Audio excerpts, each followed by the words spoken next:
Hello, hi guys! Magandang hapon sa inyo lahat. This is Chin from Masgari Channel, a faith healer o Zumata reader. So ngayong hapon natatagan natin na nagsasabihin sa inyo ng ating mga gabay.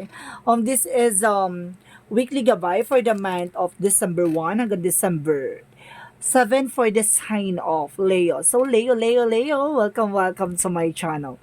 Ano kayang messages, advices, at spirit guides ang ating masasaga for today's video? Kanino naman kayang energy or kaganapan sa buhay ng mga um, Leo signs ang ating masasagap. So guys, this reading is a journey din lamang, hindi lahat makaka-resonate. Kunin lamang pa makaka-relate sa inyo and comment down below kung kaninong energy ang ating nasagap. And of course, don't forget to like and subscribe my channel and hit notification bell for more videos update. And of course, maraming salamat po sa mga walang sampag suporta sa aking channel, lalong-lalo na hindi nag-escape ng ads. Naway pagpalain po kayo ng Diyos at may kapal, siksik-liglig nag-uuma pa uman ng balik sa inyong biyaya. So maraming salamat po. So umpisahan na natin ang laban. For a weekly gabay for the sign of Leo.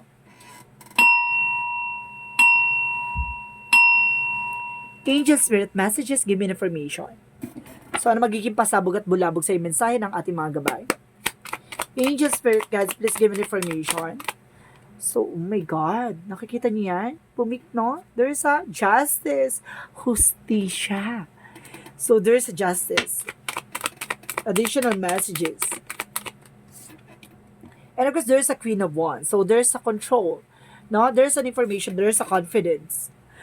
No? Kumbaga, there's an justisya, talaga magkaroon ka na ng confidence na may mga bagay na makukuha ka. No? May mga bagay na may isa sa katuparan ka. So, ibig sabihin dito, wag kang matatakot. No? Wag kang mangangamba. Nasa sayo ang huling halakhak. So, let's see what is additional messages. And of course, there's a Two of Swords. So, there's a decision. So, something in decisions. May mga bagay na hindi ka pa mapagdesisyonan. You know why? Kasi parang nadaming opportunity or something, marami pa ditong kaganapan na nahihirapan kang mamili, no? So, let's see what is the Four of Wands. So, there's a celebration or either sa twin flame energy or other some homecoming or something, an engagement or proposal or something binyag, no? Maraming ganap dito. No? There's a lot of events. So, let's see what is additional messages. There's an Eight of Wands. So, there's a fast communication and fast movement, no? There's a travel. So, ibig sabihin talaga dito kung hindi uuwi to or may travel ditong ganap, no? So, let's see what is additional messages. And of course, there's a Seven of Swords. There's a sneakiness, no? There's a cheating lying on you, no? Kumbaga may taong sumusubaybay behind your back. Ibig sabihin dito may taong sinungaling, something maluloko, no? Kaya kailangan mag-ingat ka. So, let's see what is the justice. So, there's a strength card. So, yun yung sinasabi ko, diba? Magkaroon ka ng confident na, kumbaga, nasa sayo ang huling halakhak. No? Let's see what is the Queen of Wands. And of course, there's a Three of Pentacles. So, collaboration, teamwork, no? Pagdating sa trabaho mo, magkaroon ka ng confidence, of course, magkaroon ka ng stability. Diba? Parang kontrolado mo yung mga yung emotions mo, no? At sinasabi sa'yo dito na kailangan mag-enjoy ka sa ginagawa mo. So, let's see what is the Two of Swords. Because there's a Queen of Pentacles, security about sa finances, even sa business, no? Kumbaga there's a decision, may mga bagay na gusto mo pagdesisyonan about sa business o baka gusto mo magtayo ng negosyo, no? So, let's see what is the Four of Wands. And of course, parang there's a Year of the Rabbit, ha? Parang may rabbit ako nakita dito. There's a sense of the Year of the Rabbit. So, what of course, sinasabi dito with the Four of Wands. And kasi sinasabi dito, there's the World card. There's a, oh my God, may travel talaga. There's a homecoming galing sa ibang bansa. Or either napupunta ka na ibang bansa. No, may travel dito. And of course, there's a Page of Swords. There's an information, no? Marami kang balitang makukuha dito. At may mga informasyon kang malalaman. So, let's see what is the Seven of Swords. And of course, there's a Knight of Cups. There's an offer, no? Itong offer na to ay, kumbaga, it's not offer na for a good, no? There's offer for, kumbaga, information na kumukuha sa'yo ng ng mga balita, ganon. Chismosa, ganon. Marites, ganon. Kumbaga, wag ka magtitiwala, no? Sinungaling tong tao na to. So, let's see what is the Justice and of course, the Strength card. So, there's a Seven of Pentacles. There's a Harvest time. So, there's a cause and effect. Ibig sabihin dito, kung ano man yun nangyari sa'yo, kumbaga nagkaroon ng epekto sa'yo, kumbaga babalik din sa kanila yan. And of course, sabi dito, magkaroon ka ng confident na at the end of the time, makukuha mo yung rewards mo, magkakaroon ka ng paying off and harvest time. No? Basta sinasabi sa'yo dito, nasa sa'yo ang huling halakhak. So let's see what is the Queen of Wands, and of course there's the Three of Pentacles, so there's the Moon card. So there's a truth reveal, no? At malalaman mo ang lahat-lahat, and there's a dream coming true. So let's see what is the Two of Swords, and of course the Queen of Pentacles. There's a Hermit card. There's a soul searching and soul enlightenment. Kumbaga magkakaroon ka na kaliwanagan about sa spirituality. Even sa business mo. Parang kumbaga there's a charms, no?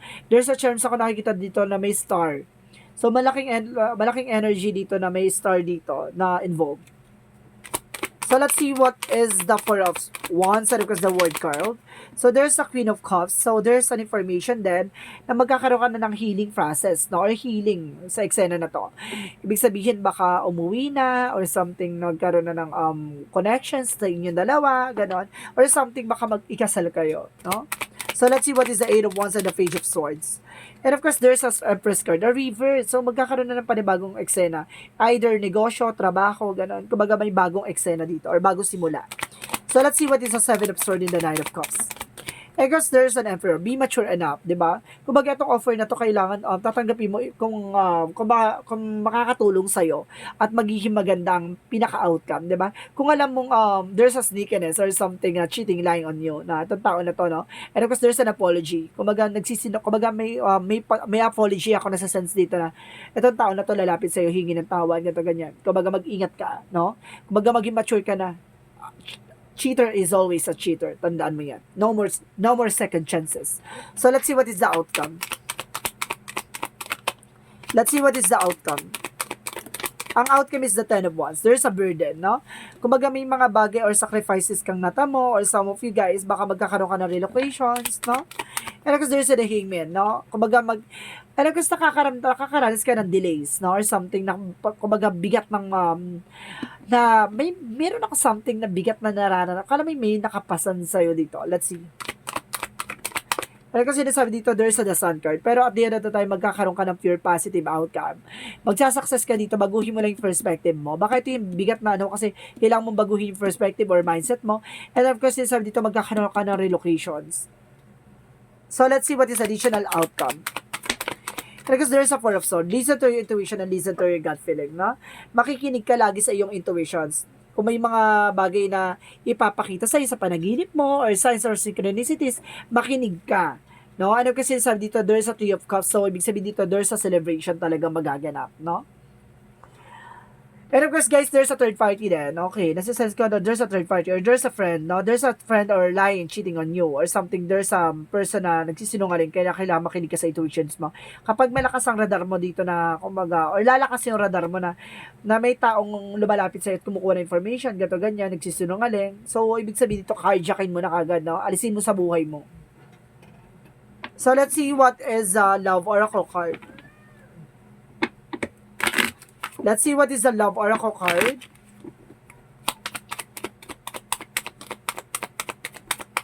Okay, there's a girl with a snake. I told you, di ba?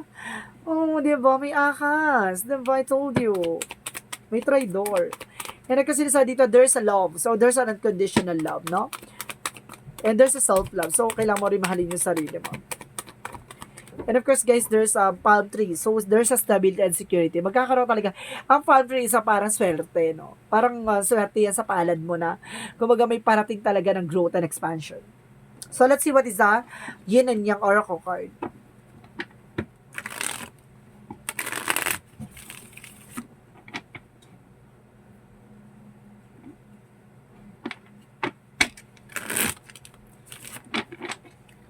Let's see what is a Yin and Yang Oracle card. There's a attraction, Mars and Head. So, ibig sabihin dito, kumbaga, may na-attract sa'yo or may nagkakagusto sa'yo. And of course, sinasabi din dito, there's a, oh my goodness, there's a gift, abundance. Wow. So, there's a gift, abundance, no? And celebration. Marami talagang celebration na magaganap dito. No? There's a celebration. Ito yung pag-ingatan mo ha, yung ahas, may ahas dito, girl with a snake. Additional messages. Oh, there's a third party. Double clarification. May third party dito, no? It's either your friend or family related, no? There's a third party. Mag-ingat ka ha, kasi itong tao na to is a cheater. no? Niloloko ka. Pakawalan mo kung dapat mo nang pakawalan. So, let's see what is the chakra. Okay, there's a discovery. Marami ka madidiscover dito, no? At marami ka malalaman. And there's a completion. Hindi pa huli ang lahat, no? So, let's see what is the energy.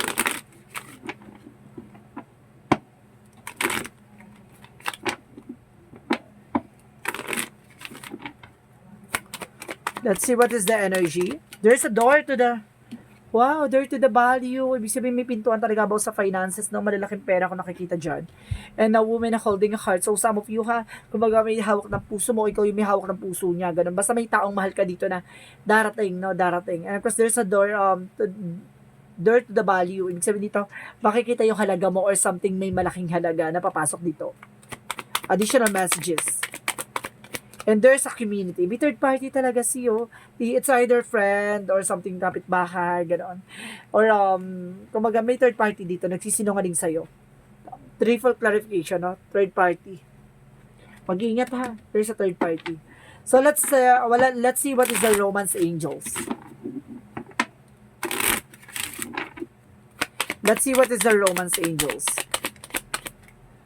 And there's a heart-to-heart talk conversation. There's a heart-to-heart talk conversation, no? So, let's see what is the romance, what is the angels. Okay, Archangel Raphael, messages. There's a hydration. So, sabi po yung minom ka na maraming tubig. Nade-dehydrate ka. Sobrang init pa naman ngayon. So, let's see what is the Jesus loving quotes. Archangel Michael pala, sorry. Archangel Michael, write about your thoughts and feeling, no? Lagi mo susundin yung kaba ng dibdib mo or something, yung intuitions mo, your inner voice, no? Pakikinggan mo yan. And have confidence. So, kailangan mo magkaroon ng confidence, no? And it's time to leave the unhealthy situation. Kailangan mo talaga alisin yung mga bagay na hindi na nakakatulong sa'yo, even a relationship, no? May toxic relationship dito and there's a third party involved. Let's see what is the Monsology.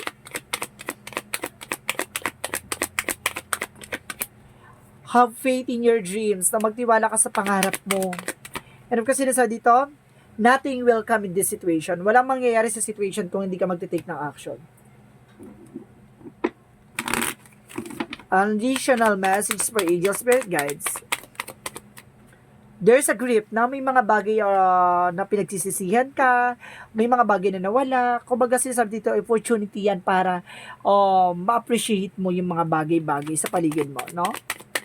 And because there's an adversity. So, ibig sabihin dito, i-accept mo yung mga bagay-bagay. Titignan mo, kumbaga sa challenges, both side of situation, titignan mo yung lighter side, no? And kasi sinasabi rin dito, there's a blame, no? May mga bagay na, wala ka iba sisisihin kundi sarili mo, no? Sa mga nangyayari, gano'n. Kumbaga, nasa sa'yo kasi ang decision, wala sa ibang tao. So, let's see what is additional messages. Siguro nagkaroon ka na ng gut feeling or something na ramdaman mo na hindi ka lang nakinig. And of course, there's a surrender to the sweetness. So, ibig sabihin, make love to life. Na ibig sabihin, mahalin mo yung buhay mo, mahalin mo yung situation mo, mag-enjoy ka kung ano man ang meron ka, diba? So, let's see what is additional messages. There's a strength card. So, kailangan mo magkaroon ng confidence at lakas ng loob. No, encourage mo yung sarili mo. Lumaban ka.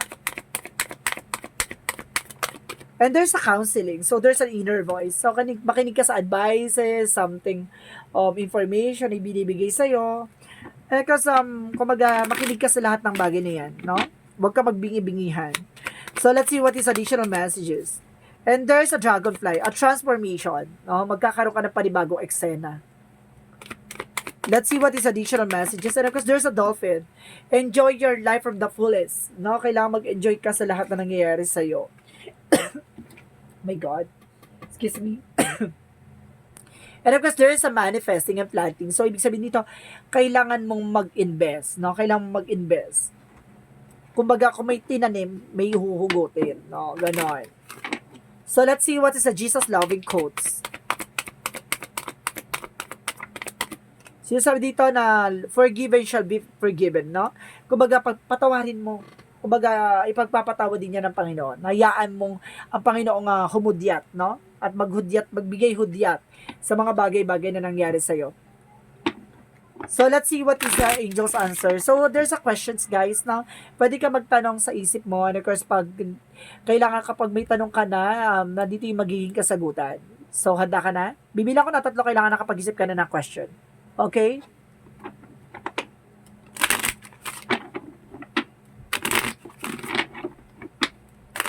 One,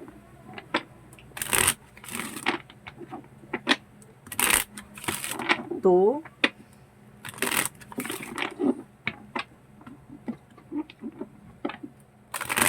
three. So, handa ka na? Ilaban na. Angel's answer given information. What is the angel's answer? Angel spirit guides. Recovery. Wow! So, sinasabi dito, makaka-recover ka na, guys. There's a recovery. No? Makaka-recover ka na dito about sa mga toxic sa paligid mo. And of course, there's a meditation bring answers. No? Kumbaga, magkakaroon ka na ng kasagutan sa lahat ng katanungan mo. So, kailangan mo mag-meditate. Kasi lumapit ka sa ating Panginoon. At ilalapit niya sa iyo ang katotohanan. Diba? At yung mga bagay na para sa iyo. Tandaan mo yan. Additional messages.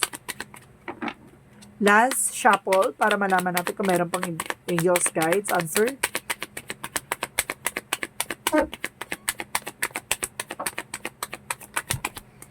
Okay, there's a yes. So, possible. Kumbaga, ang kasagutan dito, there's a yes daw, no? Na sinasabi ng ating angel spirit. Kung may tanong ka, there's a yes. So, there's an angel's number, guys, no? Mag-isip, nandito yung angel's number, no? Kung ano gusto sabihin sa'yo ng ating gabay. Angel's number, given information.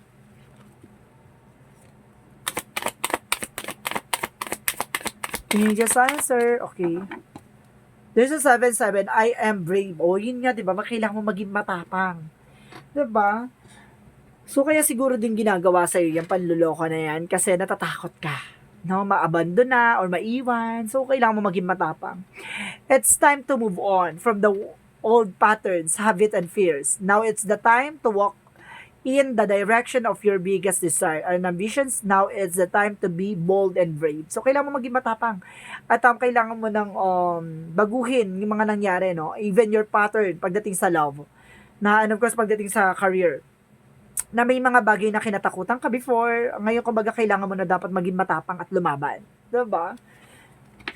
So, let's see what is the messages of life.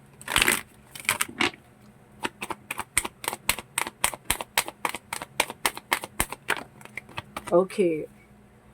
Together in the light. So, sinasabi dito, guys, let's see. I give thanks of all who enter my life. I understand we are all exactly who and where are supposed to be, and everyone contributes to each and other. Personal growth, every reaction someone draws from me is a gift from their zone to mine. Meant to help free me from my inner conflict today by focusing on my own development rather than on others' flaws. I become one with the divine. So, ibig sabihin dito, kumbaga kasama mo ang kaliwanagan sa lahat at ikaw yung magsisilbing liwanag, no, sa lahat ng bagay. Kumbaga alam mo na kasama mo ang mga kaliwanagan at alam mo magbibigay ng liwanag, no, sa lahat ng katanungan mo. Kumbaga alam mo yung alam mo yung nananalig kumbaga or something na nakapanalig sa'yo, parang gano'n, nakasama sa'yo or either sa'yo kumbaga sa'yo nagtitiwala or sa'yo nakapabor, no? Sa'yo papabor or sa'yo nakatutok or sa'yo sasang-ayon ang ating universe na ibibinibigyan ka ng kaliwanagan sa lahat ng aspeto. Na pagdating sa love life, no? Kumbaga masaktan ka man pero bibigyan ka ng kaliwanagan dyan na hindi mo deserve yung tao na yan.